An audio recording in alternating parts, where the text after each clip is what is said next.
was plenty of work with passengers and parcels to be delivered, no matter what the weather. No matter what the weather.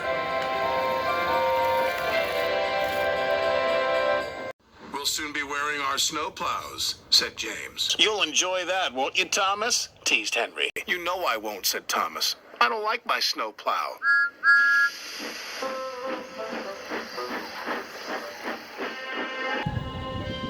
Sure enough, that night the wind blew and the snow fell heavily. The next morning, Sir Topham had arrived. He told the engines they were to have snowplows fitted. And you are to collect a special from Callan Station.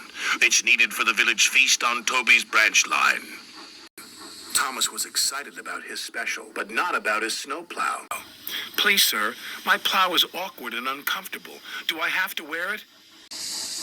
Everyone has to wear a snowplow, said Sir Topham Hatt.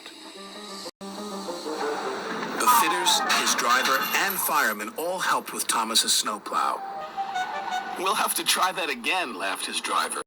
Big, horrid, awkward thing, Thomas grumbled. He was much happier when he arrived at Callan Station and saw his special. It was a beautiful Christmas tree. The tree will have lights and stand in the middle of the village, said Edward. Make sure you get it to Toby safely. I will, said Thomas.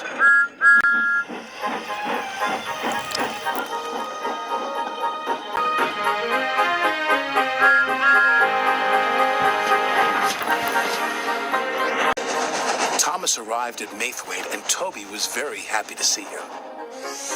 The villagers will be delighted with this tree, Toby said. I'm glad you have your snowplow. I can't clear the snowdrifts by myself.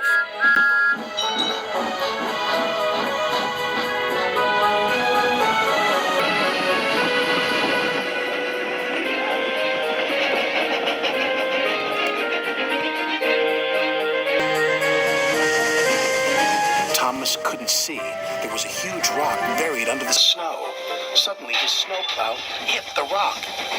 Bouncing buffers, exclaimed Thomas. My plow is broken. His driver tried to stop, but the plow hit the water tower.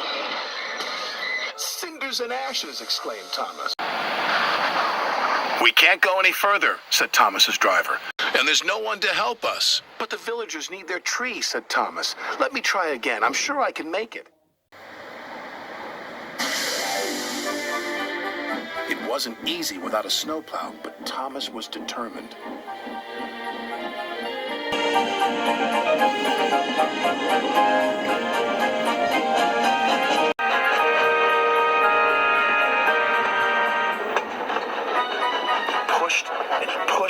He pushed. Thomas was trying as hard as he could, but there was just one snowdrift after another.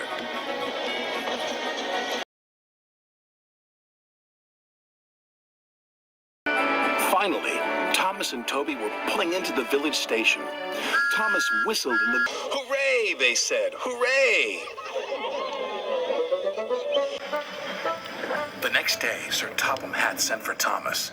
Thomas was worried. What would Sir Topham Hatt say about his broken snowplow? But Sir Topham Hatt wasn't cross. He was very pleased.